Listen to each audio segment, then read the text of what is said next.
Ladies and gentlemen, welcome back to your favorite channel. And today, being the 31st of August 2022, I'm glad to welcome you back to your daily analysis. So, Raila Amolo Odinga finally decides to talk to the world through a mainstream media, and that interview was held yesterday, the 30th of August again.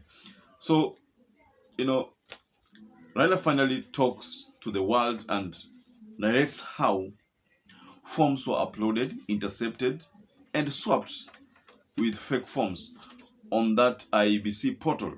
So the Azimio One Kenya Alliance candidate had to take a blow-to-blow account on the international criminal syndicate, saying it will affect the world and Africa at large. That's a very strong statement from the Azimio One Kenya Alliance candidate, presidential candidate. Raila Amolo Odinga says that there is a growing trend in the world whereby there are some people regarded as international criminal agents who are now subverting the will of the people of nations so that they can impose presidents who are considered as rejects.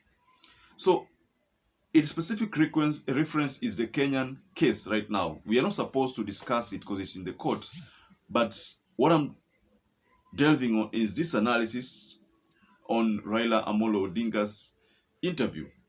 So Raila Amolo Odinga made it known to the world that there is a growing international criminal syndicate. The network is so large, and he made some specific reference to Venezuelans, the ones who are nabbed in Kenya when they toured the country with the passports which had expired. So allow me to share a small video. You see what response Raila Amolo Odinga gave when he was asked by the interviewee to give blow-to-blow account on what he perceives could have happened. So take a moment and watch that video. Where you find that the forms 34As, which are the primary forms which are filled at the polling station and announced by the presiding officer, which is supposed to be transmitted electronically to the server of the Electoral Commission. We found that somehow these forms were being intercepted by our opponents and were being then altered. And that was eventually being transmitted to the tallying center of the Electoral Commission were different. We've also found areas where what is called Form 34B, which is supposed to be filled at the constituency level, which is a sum total of all that came from different polling stations. These forms are being changed there, and you find that all these 34As, which are supposed to be added to create 44Bs, are in the same handwriting. Meaning that one person was in all the various polling stations in the constituency. So there is definitely manipulation, and this is what one of the reasons why we are in court. So ladies and gentlemen, hope you heard from the Azimio One Kenya Alliance presidential candidate himself a blow-to-blow account on this growing network. And he made some specific reference to the Venezuelans, the ones I've just mentioned. And it is available in the public domain that these gentlemen bungled our Kenyan election. So let's go to another concern, and as to whether Raila Amolo Odinga will abide by the Supreme Court ruling. Raila had an answer to that question. He was asked whether he would abide by that ruling, but this is what Raila Amolo had to say. And the Azimio One Kenya Alliance has assured the world that it will agree with the ruling because he believes in the rule of the law. Mind you, if you look at the people who fought for democracy of our country, Raila Amolo Odinga is a major player. And Dr. Boni Alwale said this when he mentioned, I think when he was a senator for the first time, he said, you cannot do away with the achievements that Raila Amolo Odinga has had in this country. It's not easy. So those were words from Boni Alwale. I'll look for that clip and share with you at the end of this commentary. So with the response that Raila Amolo Odinga gave to that question as to whether he would abide by the ruling, I think that raised the question as to whether Raila Amolo Odinga will take to the streets.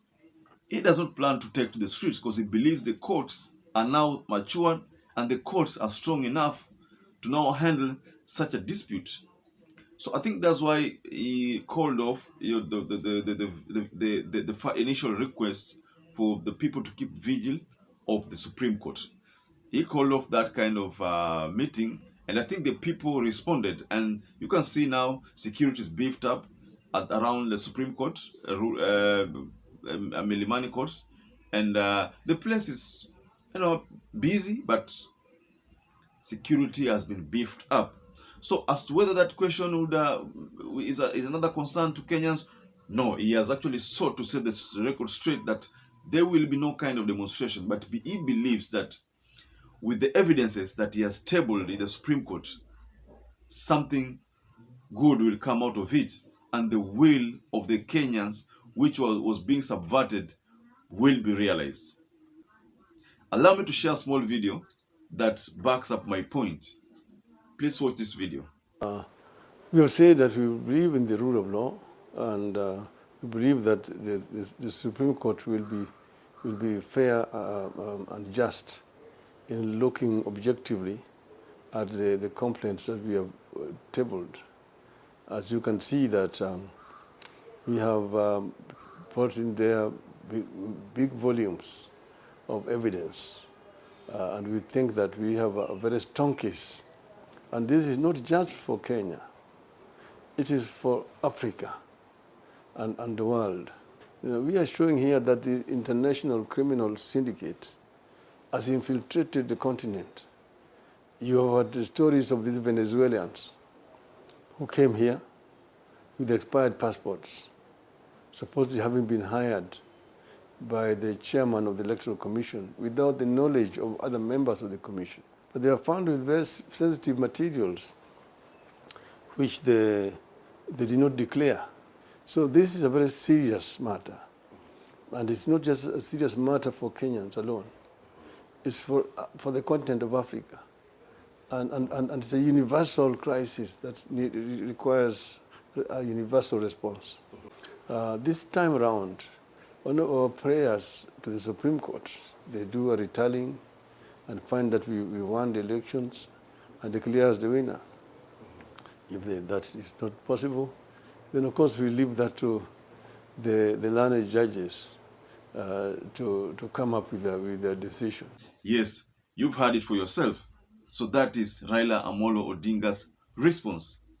So I think now going forward, people should relax and let's wait for the judgment that will come on the 5th. We shared details of what is going on, the 44-hour scrutiny. We shared them in our previous video. You can just go back and watch it, whereby we talked about the 6 orders given to CHEBUKATI to address. So I don't want to go back into that analysis because we're not allowed to talk about these things mostly. So I'd like to wind up, and until we meet again, I'd like to say, just stay safe, stay blessed, and always keep in touch with us.